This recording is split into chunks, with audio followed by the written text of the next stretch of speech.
My name is Barbara Thompson. I'm 58 years old, and I just lived through the most harrowing 6 months of my life. Imagine returning from your dream vacation, opening your front door with joy in your heart, only to discover your only son lying alone in the ICU, machines the only thing keeping him alive, his wife nowhere to be found, not a single message, not one call to me. But the worst part? When I dug into my daughter-in-law's absence, I uncovered a web of lies and betrayal that made my blood boil. She didn't just abandon my son when he needed her most. She cleaned him out and vanished with another man. Before I share how I fought back and won, please take a moment to like and subscribe. But only if you truly connect with this story. Let me know where you're watching from and what time it is there. I'm Barbara, and this is my story. The taxi pulled up to my son's house in Philadelphia just after midnight. I'd taken the red-eye from Paris, cutting my European river cruise short after 2 weeks of unanswered calls. The house stood dark, no porch light, Ronnie's Toyota nowhere in the driveway. My stomach churned as I fumbled with my spare key. Inside, mail covered the entryway floor like fallen leaves. Hospital bills, insurance statements, all unopened. My hands trembled as I picked up an envelope marked Urgent, Jefferson Hospital. The postmark was 5 days old. I called Ronnie's cell, straight to voicemail. Called Sharon, same result. My mother's intuition screamed that something was terribly wrong. I'd raised Ronnie alone after his father died when he was 12. We had that connection, you know, the kind where you just feel when your child needs you. I didn't even unpack, just grabbed my purse and called an Uber to Jefferson Hospital. The emergency room blazed with fluorescent lights, that antiseptic smell hitting me like a wall. At the information desk, a tired-looking woman typed slowly. "I'm looking for Ronald Thompson," I said, my voice cracking. "He's my son." Her fingers paused. She looked up with that expression medical staff get when they have bad news. "Are you Barbara Thompson?" "Yes, how did you—" "We've been trying to reach family. Your son is in the ICU, 5th floor. He's been here for 5 days. 5 days. My legs nearly buckled. The elevator ride felt eternal. When the ICU doors opened, I saw him through the glass partition. My strong, vibrant 32-year-old son lay motionless, tubes everywhere, machines beeping in rhythm with his assisted breathing. Dr. Williams, the attending physician, met me in the hallway. His expression was grave.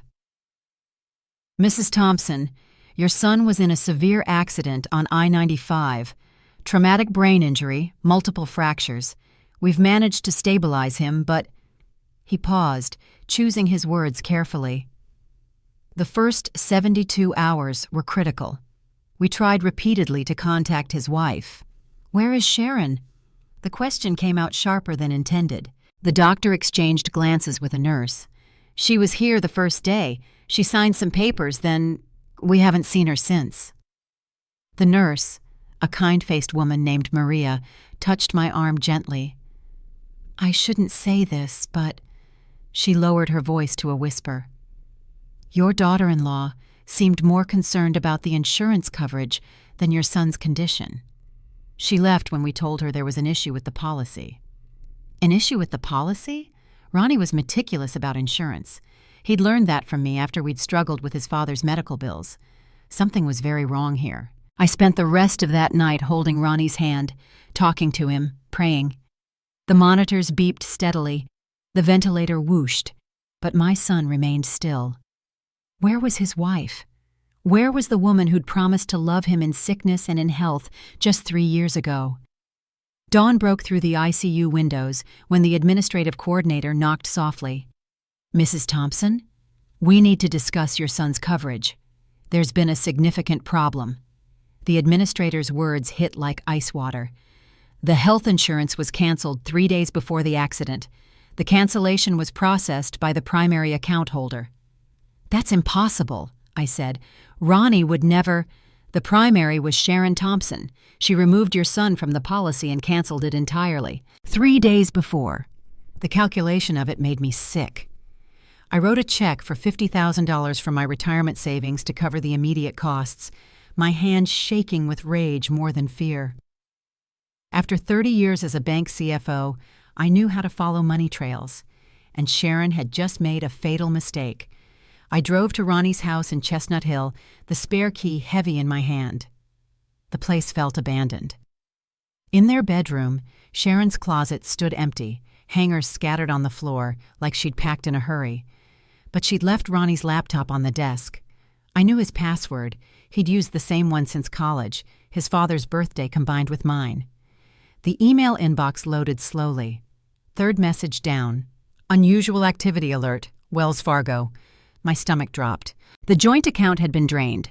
$180,000 transferred to Sharon's personal account over 3 transactions, all while Ronnie was unconscious. The timestamp on the last transfer? 2 hours after the accident. My banking instincts kicked in. I started documenting everything: screenshots, transaction records, dates. Then I noticed Sharon's Gmail was still logged in on another browser tab. Sloppy or arrogant, maybe both. There it was. A Delta Airlines confirmation. Miami, first class, 2 tickets. Sharon Thompson and Derek Walsh. The flight left the day after Ronnie's accident. They'd booked a suite at the Fontainebleau. On my son's credit card. A text notification popped up on the laptop from an unknown number, but the preview showed, "Baby, stop worrying about Ronnie. He never deserved you anyway. Can't wait to see you in that bikini. D." I photographed everything. My hands weren't shaking anymore. They were steady, purposeful. The rage had crystallized into something harder, sharper. Sharon thought she'd won. She thought she could destroy my son and walk away rich. She had no idea who she was dealing with. I found more, so much more. Credit cards maxed out. A loan application for $350,000 against the house. Ronnie's signature. But even I could see it was forged. The loan had been approved just a week ago. The money already transferred. But the worst discovery came in her search history. How long does someone stay unconscious after head trauma? Can power of attorney be revoked if someone is in a coma? Florida extradition laws. She'd been planning this. Maybe not the accident, but certainly the exit strategy. I called Patricia Goldstein, my former colleague, who'd become one of the city's best family law attorneys. We'd worked together on complex financial divorces when banks needed protecting. "Pat, I need your help, now." "Barbara, it's been years. What's wrong?" "My son is in a coma, and his wife has stolen everything. Can you meet me at Jefferson Hospital in an hour?" "I'll be there in 30 minutes. I returned to the ICU, where Ronnie lay unchanged. Maria was adjusting his IV. "Any improvement?" I asked. "His vitals are stable. That's good. He's fighting." She paused. "I heard you're covering the bills yourself. That's a good mother." "A mother does what she has to," I said, taking Ronnie's hand again. "And right now, I have to make sure the woman who did this pays for every second of pain she's caused." Maria nodded slowly. "I've seen a lot of families in crisis, but abandoning someone like this, while taking their money, that's evil." Evil. Yes, that was the right word. But evil could be fought. Evil could be exposed. And I had 30 years of financial expertise that Sharon knew nothing about. "If she thinks she can run," I said quietly to my unconscious son, "she's about to learn she picked the wrong family to destroy." I sat beside Ronnie's bed, holding his still hand, watching his chest rise and fall with the ventilator's rhythm. The monitors beeped steadily, a mechanical heartbeat that reminded me he was still here, still fighting. My mind drifted back through the years, searching for signs I'd missed. Sharon had always asked about money. "How much did Ronnie's father leave you?" "What's your retirement worth?" "Does Ronnie have any inheritance coming?" I'd thought she was just planning for their future. God, I'd been blind. She'd never wanted to visit for holidays, always had excuses to avoid family dinners. When Ronnie suggested they get a prenup, my advice actually, she'd cried for days, accused him of not trusting her.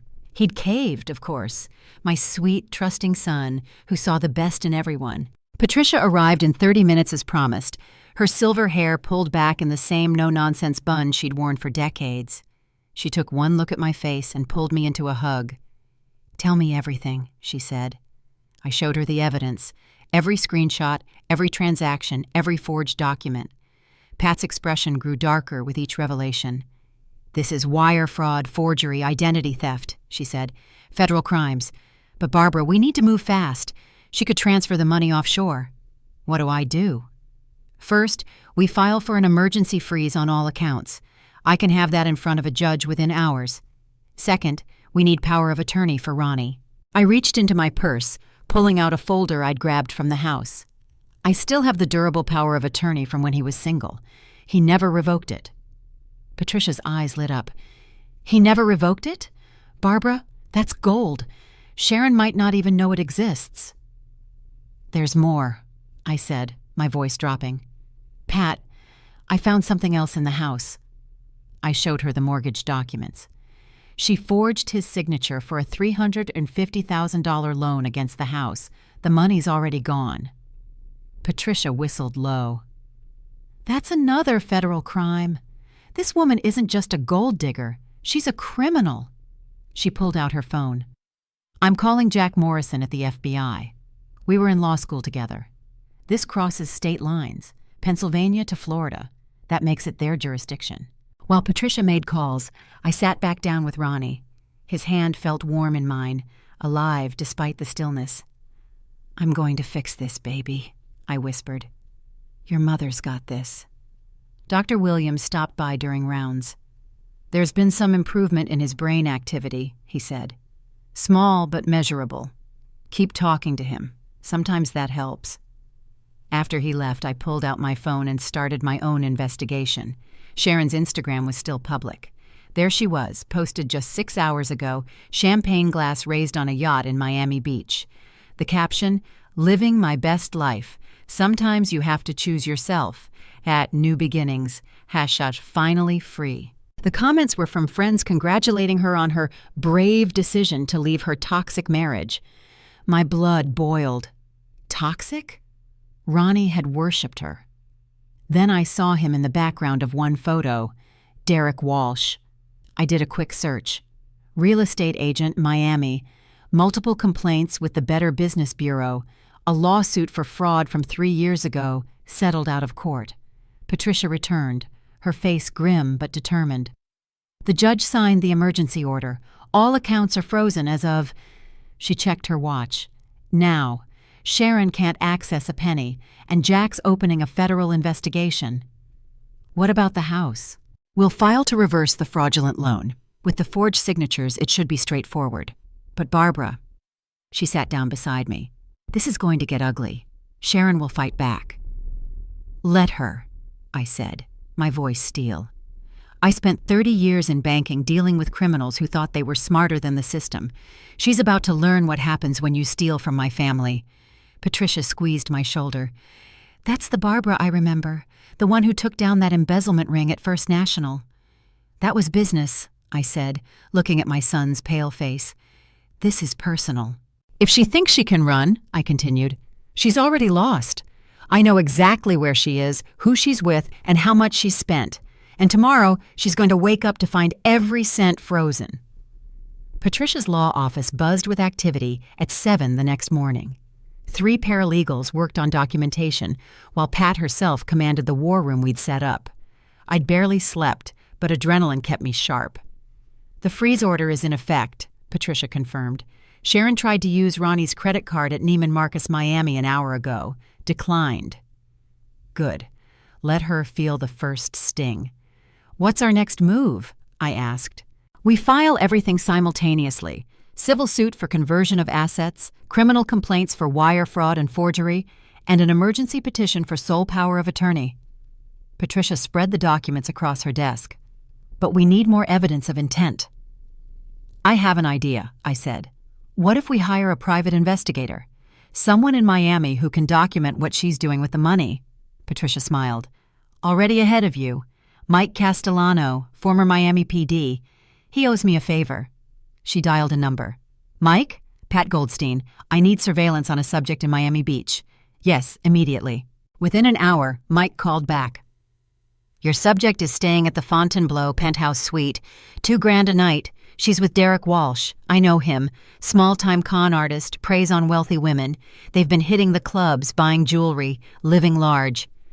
Document everything, Patricia said. Photos, receipts, witnesses. Already on it. She just dropped 15 grand at Bal Harbor shops. All on credit cards under Ronald Thompson's name. 15,000.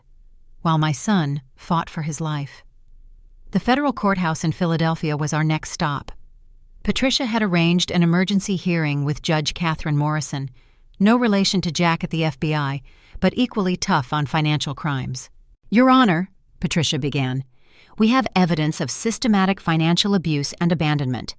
Mrs. Sharon Thompson drained marital assets while her husband lay comatose, forged his signature on a $350,000 mortgage, and fled the state with the proceeds.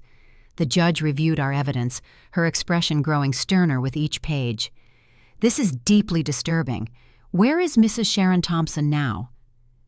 Miami, Your Honor, living in a hotel with her paramour, spending the stolen funds. I'm granting a temporary restraining order on all assets and a warrant for civil asset recovery.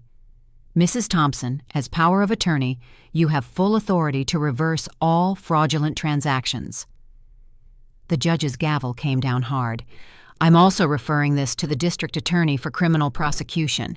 We were winning, but I felt no satisfaction yet, not while Ronnie remained unconscious. That afternoon, my phone rang. Sharon. What have you done? She screamed. My cards don't work. The hotel is threatening to evict us. You stole from my son while he was dying, I said calmly. What did you expect? He's not dying. He's fine. The doctors said he'd recover. You haven't called the hospital once to check. You don't know what the doctors said. I don't have to explain myself to you. That money is mine. I'm his wife. A wife who abandoned him and stole everything. The FBI would like to discuss that with you. Silence. Then, quieter. The FBI? Wire fraud across state lines, forgery, identity theft. Your boyfriend Derek has a record, doesn't he? That won't look good to a jury. You can't prove anything. I have everything, Sharon. Every email, every transaction, every forged document. Your Instagram posts from the yacht while Ronnie was on life support. Very compelling evidence. I'll sue you for harassment. Please do. I'd love to depose you under oath. She hung up. Mike called an hour later. She's panicking. Derek just found out about the FBI investigation. They had a screaming match in the hotel lobby. Security got involved. He's packing to leave. Without her? Rats fleeing the sinking ship. She's at the hotel bar crying into her champagne. Patricia looked at me. We could offer her a deal. She returns everything, agrees to a quick divorce, and we don't push for prison time. No deals, I said. She left him to die alone. She pays the full price. That evening I sat with Ronnie again. His color looked better, and Maria said his reflexes were improving. We're winning, baby, I told him. She's not getting away with it. His finger twitched in my hand. Just slightly, but it was movement. Voluntary movement. Ronnie, can you hear me? Another twitch, stronger this time. Dr. Williams rushed in when I called. This is excellent progress. He's responding to voice stimulation. Keep talking to him. Progress. Finally. I squeezed Ronnie's hand. You fight your battle, I whispered. I'll fight mine. And when you wake up, this nightmare will be over. My phone buzzed. A text from Patricia. Sharon's trying to board a flight to the Bahamas. Airport security has been notified. She thought she could run. But I'd spent 3 decades in banking learning one truth. Money always leaves a trail. And Sharon had left a highway. Day 47. I developed a routine. Morning coffee in the ICU waiting room, 4 hours with Ronnie, lunch in the cafeteria, 4 more hours bedside, then home to review legal documents with Patricia. The nurses knew me by name. The cleaning staff would chat. I'd become part of the hospital's landscape. That morning felt different. Ronnie's hand was warmer. His breathing seemed to fight against the ventilator's rhythm. Dr. Williams had mentioned they might try removing the breathing tube soon. I was reading him the sports section. The Eagles were having a terrible season, when his eyes fluttered. Ronnie? His eyes opened. Unfocused at first, then slowly finding mine. He tried to speak, but the ventilator prevented it. His hand squeezed mine with real strength. "Don't try to talk, baby. You're in the hospital. You were in an accident. You're safe now." His eyes darted around, panic rising. He mouthed a word around the tube. "Sharon?" My heart broke. Even now, his first thought was of her. Dr. Williams and a team of nurses rushed in. "Mr. Thompson, I'm Dr. Williams. You're at Jefferson Hospital. We're going to remove the breathing tube now. This might be uncomfortable." The extraction was horrible to watch. Ronnie gagged, coughed, but then he breathed. On his own. "Mom?" His voice was a raspy whisper. "What happened? Where's Sharon?" Dr. Williams gave me a meaningful look. "Let's give him some time to adjust. Mr. Thompson, you've been unconscious for 47 days. Take it slow." After the medical team left, Ronnie gripped my hand. "Mom, where is my wife? Is she okay? Was she hurt too?" I'd rehearsed this moment 1,000 times, but nothing prepared me for the pain in his eyes. "She wasn't in the car, honey. You were alone." "But she should be here. Why isn't she here?" His voice cracked. "Did something happen to her?" "Ronnie." I pulled out my phone, showing him the date. "Sharon left, sweetheart. The day after your accident." "Left? What do you mean left? Left the hospital?" I couldn't sugarcoat it. He deserved the truth. "She emptied your bank accounts and went to Miami with another man." The heart monitor spiked. "That's not... You're wrong. Sharon loves me. We were trying for a baby. We were..." He tried to sit up, winced from pain. "Honey, please. You need to stay calm.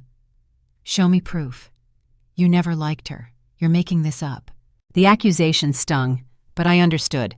I pulled out the folder I'd been carrying for weeks. Bank statements, credit card receipts, the forged mortgage documents. Finally, the photos Mike had taken in Miami. Sharon on the yacht with Derek, laughing, champagne in hand, the timestamp clear, 5 days after Ronnie's accident.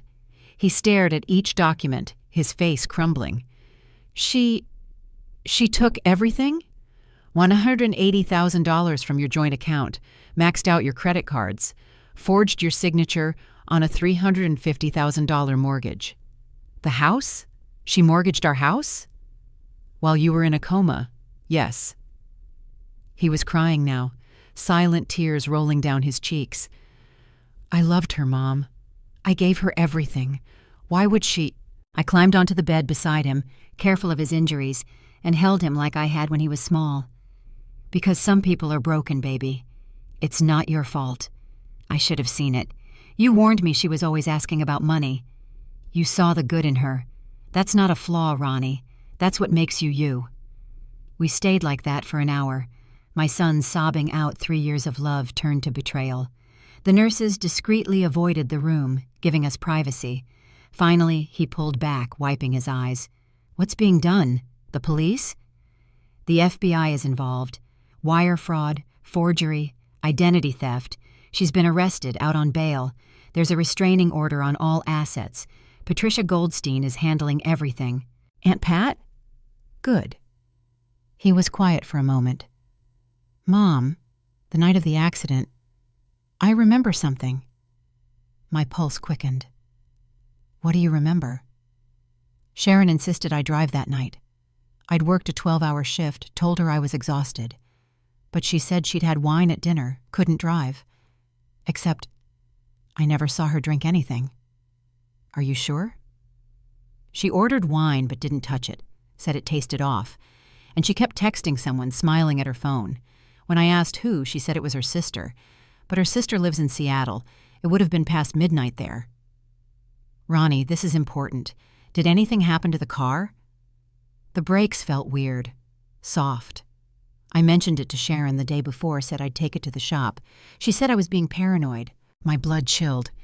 "We need to tell the police." "Mom," he gripped my hand, "what if she wanted me dead?" The question hung between us, too terrible to fully contemplate. My daughter-in-law hadn't just robbed my son. She might have tried to kill him. Ronnie's revelation changed everything.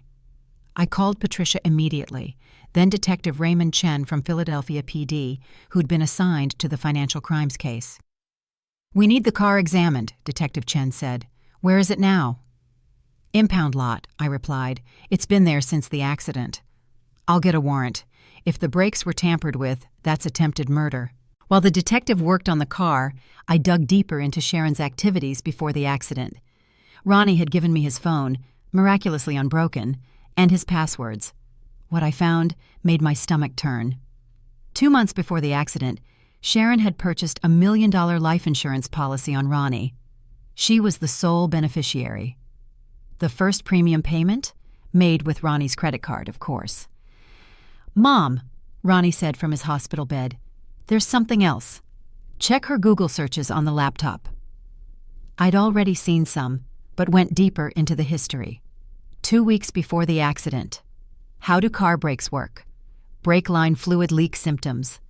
Single car accident survival rates. How long before life insurance pays out? "Dear God," I whispered. Patricia arrived with news. "Mike tracked down Derek Walsh. He's willing to testify in exchange for immunity." "Immunity? For what?" "He says Sharon approached him 3 months ago with a plan. She'd get money from her husband, they'd run away together. He swears he didn't know about any plan to hurt Ronnie, thought she was just going to divorce him." "And we believe him?" "He has text messages. Sharon wrote, 'It'll all be over soon. Just be patient. We'll have more money than we ever dreamed.'" The timestamp on that message? 3 days before Ronnie's accident. Detective Chen called. The brake lines were cut, not completely, just enough to cause a slow leak. The car would have seemed fine for a few days, then failed catastrophically. "She tried to kill my son," I said, the words barely making it past the lump in my throat. "We're upgrading the charges to attempted murder. Where is she now?" Mike had been tracking her. "She's at a motel in Fort Lauderdale. Moved there when the money ran out. Derek left her 2 weeks ago. We'll pick her up tonight." I returned to Ronnie's room, where he was working with a physical therapist, learning to walk again. His legs shook with effort, but he was standing.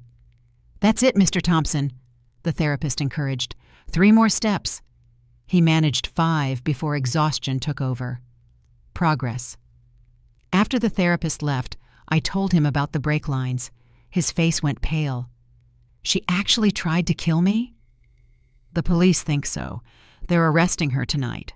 "For our whole marriage, was any of it real?" "I don't know, honey. Maybe at first, maybe never."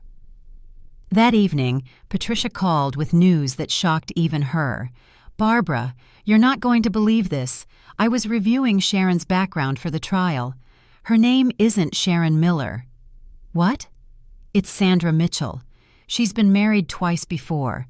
Both husbands died in accidents within 2 years of marriage. Both had large life insurance policies." My knees went weak. "She's a serial killer?" "The FBI is reopening both cases. Barbara, Ronnie is lucky to be alive." I looked at my son, sleeping peacefully for once, and felt a cold rage unlike anything I'd ever experienced. This woman, this monster, had targeted my son, married him with the intention of killing him for money. My phone rang. Detective Chen. "We have her. She's in custody. No bail this time." "Good. She's asking for a deal. Says she has information about other crimes." "Other crimes?" "She won't say what, only that she'll talk if we take the death penalty off the table." Pennsylvania had the death penalty for first-degree murder. The thought of Sharon, Sandra, whoever she was, bargaining for her life while my son had fought for his, made me sick. "Mrs. Thompson, the DA wants to know if you and Ronnie would agree to life without parole instead of seeking death." I thought about it. Death would be quick. Life in prison, knowing she'd failed, knowing she'd never taste freedom again. That seemed fitting. "I'll talk to Ronnie." When I explained the situation, Ronnie was quiet for a long moment. "I don't want her dead, Mom. I want her to live with what she's done, every day, for the rest of her life." My brave, compassionate son. Even after everything, he chose mercy over vengeance. The next morning, front page of the Philadelphia Inquirer, Black widow arrested. Local woman suspected in multiple murder attempts. Sharon's Sandra's photo stared out from the page. She looked different without the makeup and designer clothes. Ordinary. Evil so often does. "Mom," Ronnie said, looking at the paper. "Thank you. For everything. For fighting when I couldn't." "That's what mothers do," I said, squeezing his hand. "We protect our children, no matter what." You're listening to my story, and I know many of you might have experienced betrayal by someone you trusted. If this story touches your heart, please hit that like button and share it with someone who needs to hear it. And if you or someone you know is in a similar situation, please comment below. Our community is here to support each other. Sometimes we feel alone in our struggles, but you're not alone. There are people who care, people who will fight for you when you can't fight for yourself. Now let me tell you about the shocking turn that came next. The video call came through on a Tuesday morning. Sharon, I couldn't think of her as Sandra, was in federal holding, orange jumpsuit replacing her designer dresses. Her lawyer had requested this conference to discuss a plea deal. Patricia sat beside me in her office. Ronnie was still in the hospital but stable. We'd decided to handle this without him. Sharon's face filled the screen. No makeup, hair pulled back, the glamorous mask completely gone. She looked smaller, ordinary, like someone you'd pass in a grocery store without a second glance.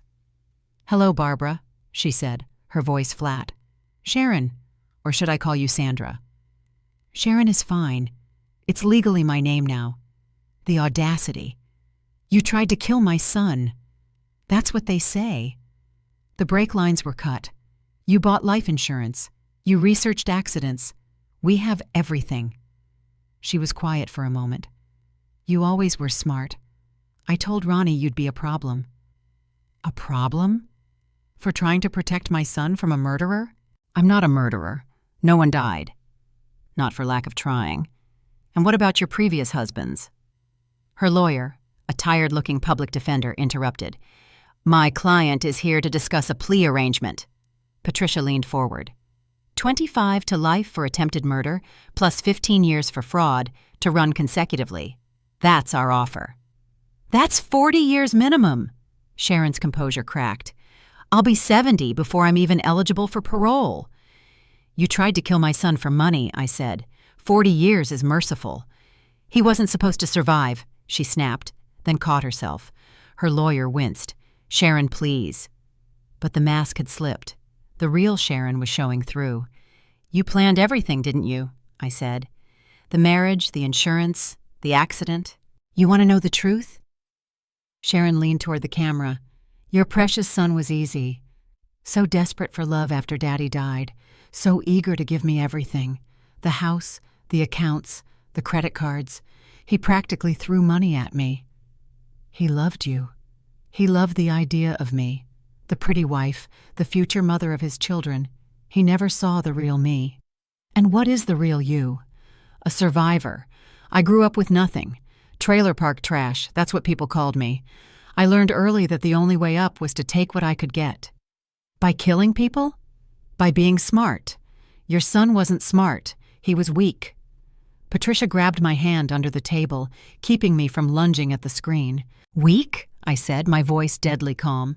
"He survived what you did to him. He's walking again. He's going to testify against you. And he's going to watch you get sentenced to die in prison." Sharon's face changed, the bravado fading. "I won't take the deal." "Then we go to trial," Patricia said. "Attempted murder in the first degree. The death penalty is on the table." "You said Ronnie didn't want that." "He's reconsidering," I lied, "especially after learning about your previous husbands." Fear flickered in her eyes. "They can't prove anything about them." "The FBI disagrees. They're exhuming both bodies. Modern forensics are quite amazing." Sharon turned to her lawyer, whispering urgently. He shook his head, whispered back. "We'll take the deal," he finally said. 40 years. 50, I said. "For what you put my son through, 50 years. Patricia looked at me surprised. We hadn't discussed this. Sharon's lawyer started to object, but she raised her hand. "Fine, 50 years. But I want it in writing that Ronnie won't sue me civilly." "He's already won the civil case by default," Patricia said. "You owe him $2.3 million in damages." "I don't have any money left." "Then you'll work in prison and pay what you can. Every penny you earn goes to Ronnie." The defeat in Sharon's eyes was complete. "Fine. One more thing," I said. "You'll write a full confession. Every detail. The FBI wants to know about your previous husbands." "If I do that, I'll never get out." "You're never getting out anyway. At least this way their families get closure." Sharon stared at me through the screen. "You're enjoying this?" "No," I said honestly. "I'm not enjoying any of this. My son nearly died. He'll have trauma for the rest of his life, but I am satisfied that justice is being served." "Justice," she scoffed. "You mean revenge." "I mean consequences. Something you've avoided your whole life, apparently." The call ended with Sharon being led away, her lawyer gathering papers. Patricia turned to me. 50 years? She'll die in prison." "That's the idea," I said. "She wanted my son dead. Now she gets to spend the rest of her life thinking about how she failed." My phone buzzed. A text from Ronnie. "How did it go?" "She took the deal. 50 years. "Good. Can you come by? I have news." I arrived at the hospital to find Ronnie sitting up in bed, color back in his cheeks, a strange expression on his face, almost triumphant. "Mom, do you remember when Dad died? The lawyer who handled his estate?" "George Whitman. Why?" "He called me today. Said he heard about everything on the news. Mom, there's something you don't know." My heart skipped. "What do you mean?" "Dad set up a trust, a big one, $3 million from his life insurance and investments. George has been managing it all these years." I sank into the visitor's chair. $3 million? But we struggled after he died. I worked 2 jobs. Because Dad wanted us to be strong, to make it on our own. The trust had conditions. I could only access it after I turned 35, or if I faced a life-threatening situation where someone tried to harm me for money. "You're 32. But someone did try to harm me for money. Sharon, the trust conditions are met." "Why didn't you tell me?" "I didn't know. George was instructed to only tell me if the conditions were met. Dad apparently predicted something like this might happen. He'd seen it in his own family. His brother was taken for everything by a gold digger." I was reeling. My late husband, always thinking ahead, had protected our son even from beyond the grave. "There's more," Ronnie continued. "The trustee has absolute discretion over distributions in case of divorce or separation due to financial abuse. Guess who Dad named as trustee?" "George?" "No, Mom, you. You've been the trustee all along. George was just the administrator." My hands shook. "I've had control over $3 million for 20 years and didn't know?" Dad's letter explained it. Ronnie handed me an envelope, yellowed with age. "George kept this for when the time came." I opened it with trembling fingers. My husband's handwriting, still familiar after all these years. "My dearest Barbara, if you're reading this, our son needs protection. I've watched you these past years, your strength, your wisdom with money, your fierce love for Ronnie. I trust no one else with this. The money is there, hidden, but waiting. Use it to protect him. Use it to rebuild what someone tried to take. You were always the strongest of us. All my love, Thomas." Tears blurred my vision. Even in death, Thomas was still protecting us. "Mom," Ronnie said softly, "Sharon never knew. She thought she was getting everything I had. She had no idea about the trust." "The prenup," I gasped. "When you wanted a prenup, she fought it. But I insisted on one thing, that premarital assets remain separate. She signed it thinking I had nothing premarital, but the trust was created when I was 12. It's all premarital asset." Patricia would later call it the most beautiful legal trap she'd ever seen. Sharon had signed away any claim to the very fortune she'd tried to kill for. "We need to call George," I said. George Whitman, now 73, arrived within an hour with a briefcase full of documents. "The trust has grown to approximately $3.8 million with investments," he said. As trustee, Barbara, you can authorize immediate distributions for medical care, rehabilitation, and living expenses. All of it goes to Ronnie's recovery, I said immediately. Mom, no. You spent your retirement savings on my medical bills. That gets paid back first. We also need to inform the court, George added. This affects the restitution Sharon owes. She attempted to murder someone for money that she could never have accessed. The irony was delicious. Sharon had researched everything, except the one thing that mattered. She'd seen Ronnie's bank accounts, his salary, the house value, and thought that was everything. She never imagined a secret trust, protected by conditions she herself had triggered. There's one more thing, George said. Thomas included a provision. If anyone attempted to harm Ronnie for financial gain, the trust could pursue both criminal and civil action with unlimited legal resources. Unlimited? He wanted to ensure that anyone who hurt his son would face complete ruin. The trust will pay for the best prosecutors, investigators, whatever it takes. I looked at Ronnie, my brave son who'd survived so much. Sharon picked the wrong family. Mom, Ronnie said, I want to use some of the money to help other victims, people who've been targeted like I was. Even after everything, his first thought was helping others. That was my son, his father's heart, his mother's strength. We'll set up a foundation, I said, for victims of financial abuse and attempted murder for profit. George smiled. Thomas would be proud. Of both of you. That evening, Patricia called with news. Sharon's lawyer just found out about the trust. She's trying to withdraw her plea. Let her, I said. Let her go to trial knowing she attempted murder for money she could never have touched. Let the jury hear that. Barbara, Patricia's voice was gleeful. This is the best reversal I've seen in 30 years of practice. The woman who thought she'd won everything had lost it all. And she didn't even know the worst part yet. The courtroom was packed. Media coverage had turned the case into a sensation. The Black Widow of Philadelphia made for irresistible headlines. Sharon sat at the defense table, her public defender looking defeated before we'd even begun. Ronnie entered in a wheelchair, though he could walk now. Patricia had advised it. Let the jury see what she did to him. I walked beside him, my hand on his shoulder. Sharon's eyes widened when she saw him. She'd expected him broken, perhaps unable to testify. Instead, he sat straight, strong, meeting her gaze without flinching. The prosecutor, ADA Jennifer Martinez, was brilliant. Ladies and gentlemen of the jury, this case is about greed, betrayal, and attempted murder. The defendant married Ronald Thompson with one goal, to kill him for his money. Sharon's lawyer tried to argue it was circumstantial, but the evidence was overwhelming. The brake lines, the insurance policy, the Google searches, the previous husbands, and then the trust fund revelation. When I took the stand, ADA Martinez asked, Mrs. Thompson, please explain the trust fund.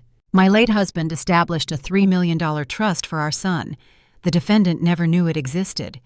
So she attempted to kill your son for money she couldn't have accessed? That's correct. The trust has an ironclad provision. In case of attempted financial exploitation, the spouse gets nothing. The jury's faces showed their disgust. Sharon had risked everything, destroyed lives, for a fortune that was always beyond her reach. Ronnie's testimony was the hardest to watch. His voice broke when he described waking up, learning his wife had abandoned him. I loved her, he said simply. I would have given her anything she asked for. She didn't have to do this. But she did, Martinez said. She cut your brake lines and left you to die. Yes. Sharon's lawyer tried to cross-examine. Mr. Thompson, you don't actually remember the accident, do you? No, but I remember my wife insisting I drive when I was exhausted. I remember the brakes feeling soft. I remember her buying life insurance without telling me. Objection, speculation. Overruled. The witness is stating his memories. Then came the surprise witness, Derek Walsh, Sharon's lover, looking nervous in an ill-fitting suit. She told me her husband was abusive, he testified, said she needed to escape. I believed her until I saw the news. Then I realized what she really was. What did you realize? That she was a killer. She'd done it before. She told me about her previous husbands one night when she was drunk, said they were practice. The courtroom gasped. Sharon's lawyer objected frantically, but the damage was done. The FBI agent testified next, confirming they'd found evidence of foul play in both previous husbands' deaths. We believe the defendant has been operating this scheme for at least 8 years. When Sharon took the stand in her own defense, she was a different person. Gone was the confident manipulator. She looked small, desperate. "I never meant for anyone to get hurt," she claimed. "I just wanted financial security." Martinez destroyed her on cross-examination. "Financial security? You spent $30,000 on jewelry in Miami while your husband was in a coma." I was in shock. I wasn't thinking clearly.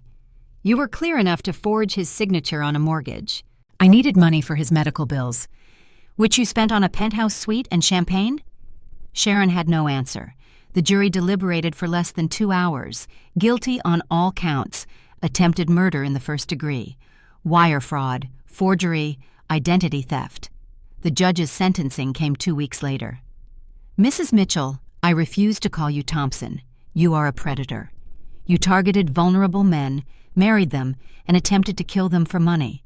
The court sentences you to life in prison without the possibility of parole." Sharon screamed, had to be dragged from the courtroom. As she passed our row, she locked eyes with me. "This is your fault!" she shrieked. "You ruined everything!" "No," I said calmly. "You ruined yourself." Outside the courthouse, reporters swarmed. Ronnie, standing now with just a cane, spoke clearly. "I want other victims to know, you're not alone. Don't be ashamed. Predators like Sharon exist, but so do people who will fight for you." "Mrs. Thompson," a reporter asked, "how do you feel about the verdict?" "Relieved. My son is safe. Sharon can't hurt anyone else. What's next for your family?" I looked at Ronnie, my brave survivor of a son. "Healing. And helping others. We're establishing the Phoenix Foundation for victims of financial abuse and attempted murder for profit." That evening, we had dinner at Ronnie's favorite restaurant. He was walking unassisted now, the cane left in the car. "Mom," he said, raising his water glass. "To Dad, for protecting us even now." "To Thomas," I agreed, "and to second chances." "And to you," Ronnie added, "for never giving up." I thought about the journey, from that horrible night finding him in the ICU to this moment of victory and peace. "Family doesn't give up," I said, "ever." I know many of you are feeling the intensity of this moment. Justice was served, but the journey isn't over. If you're finding strength in this story, please type "justice" in the comments.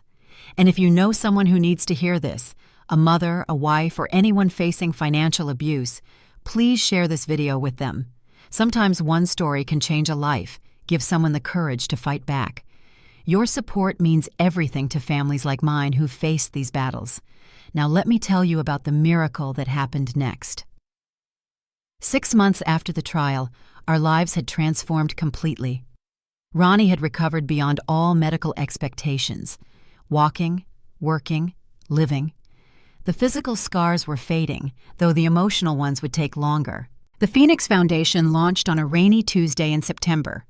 We'd rented a small office space in Center City, Philadelphia. Just 3 rooms. But it was a start. The response was overwhelming. Within the first week, we received over 300 emails from victims across the country. "Mom, listen to this one," Ronnie said, reading from his laptop. "My husband drained our accounts and disappeared. The police say it's a civil matter. I don't know what to do." We helped her, connected her with pro bono lawyers, guided her through asset recovery, held her hand through the process. She got her money back and her life back. Then came the unexpected call that changed everything. 60 Minutes wanted our story. "National television?" Ronnie was hesitant. "That's a lot of exposure." "That's a lot of victims we could help," I countered. The interview aired in November. 40 million people watched Sharon's story unravel, saw Ronnie's courage, learned about the Phoenix Foundation. The next morning, our website crashed from traffic. Donations poured in, 50,000, 100,000, 500,000. But the best surprise came in a different form. Jessica Martinez, the ICU nurse who'd cared for Ronnie during his darkest days, called to congratulate us on the show. "I never stopped thinking about you," she told Ronnie. "Your recovery, your strength, it inspired me." They met for coffee, then dinner again. I watched my son slowly open his heart again, carefully, cautiously, but genuinely. "She's different, Mom," he told me. "She saw me at my worst and still cares."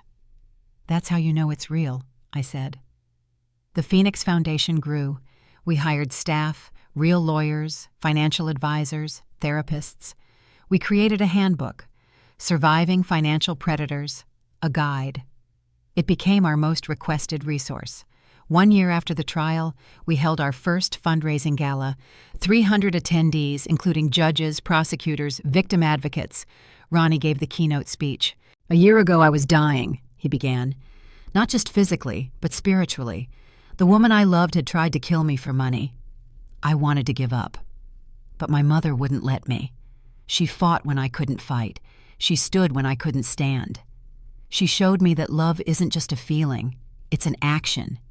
It's choosing to fight for someone even when they can't fight for themselves." The room was silent, many wiping away tears. "The Phoenix Foundation isn't just about money or legal help," he continued. "It's about showing victims they're not alone. They're not stupid for trusting someone. They're not weak for being targeted. They're survivors, and we're here to help them rise." The applause was thunderous. That night, I found an unexpected envelope in my mailbox. No return address. Inside, a check for $100,000 and a note. "We're sorry for what our daughter did. Please use this to help others. Sharon's parents." I sat on my porch, staring at the check. Even Sharon's parents recognized the monster she'd become. The donation would help dozens of victims. Good from evil. 3 months later, Ronnie proposed to Jessica in the same hospital where they'd met. She said yes immediately. Watching them together, I saw what real love looked like. Patient, kind, built on truth, not deception. "Mom," Ronnie said at their engagement party, "I need to tell you something." "What is it?" "The doctors said the brain injury should have killed me, or at least left me permanently disabled. But I recovered completely. They're calling it miraculous." "You're strong. You fought hard." "No, Mom. You fought hard. You saved me. Not just from Sharon, but from giving up. You gave me a reason to come back." I hugged my son, this miracle who'd survived against all odds. The Phoenix Foundation now operates in 12 states. We've helped over 500 victims recover millions in stolen assets. We've put 15 predators behind bars, and we're just getting started. Sharon remains in federal prison. She'll die there. Sometimes I think about her, alone in a cell, knowing she lost everything for money she could never have touched. But mostly, I don't think about her at all. She's the past. We're the future. 1 year later, I stood in a church decorated with white roses and baby's breath, watching my son marry Jessica. He walked down the aisle without assistance, strong and confident, no trace of the broken man in the ICU 2 years ago. Jessica glowed in her simple dress, her eyes never leaving Ronnie's face. This was love, real, honest, tested by fire. "Do you, Ronald, take Jessica to be your wife, in sickness and in health?" "I do," he said, his voice clear and certain. The same vows Sharon had made and broken. But Jessica had already proven hers, staying by Ronnie's side through months of recovery, therapy, and healing. At the reception, Ronnie pulled me onto the dance floor for the mother-son dance. "Thank you, Mom," he whispered, "for everything. You would have done the same for me. I learned from the best." A week after the wedding, a letter arrived at the Phoenix Foundation. Sharon had written from prison. My first instinct was to burn it unopened, but curiosity won. "I know you hate me," she wrote. "I hate myself. Prison has given me time to think about what I became. I was so focused on escaping poverty that I became something worse than poor. I became evil. I'm sorry. I know it means nothing, but I'm sorry." I didn't respond. Some bridges, once burned, can never be rebuilt. Some apologies come too late. The Phoenix Foundation received its biggest recognition that winter, the Presidential Medal for Community Service. Ronnie and I flew to Washington, stood in the White House, shook hands with the president. "Your story has inspired millions," she said. "You've turned personal tragedy into public good." "We just didn't want anyone else to suffer alone," Ronnie replied. The foundation's success brought unexpected connections. Prosecutors called us for expertise. Banks consulted on fraud prevention. Insurance companies funded our programs. We'd become the national authority on financial predator crimes. But the best moments were smaller. The single mother who got her savings back. The elderly man whose daughter tried to steal his pension. The young widow targeted by a con artist. Each victory mattered. "Mrs. Thompson," one woman said, crying in my office, "you saved my life. I was going to give up." "No," I told her, "you saved yourself. We just helped you fight." Today, Ronnie runs the foundation full-time. Jessica works part-time as our medical advisor. They're expecting their first child, a daughter they'll name Hope. "Mom," Ronnie asked recently, "do you think Dad would be proud?" I thought about Thomas, the man who'd protected his family, even from beyond the grave, who'd foreseen dangers we couldn't imagine and planned accordingly. "He'd be amazed," I said, "at your strength, your compassion, your resilience. You're everything he hoped you'd become."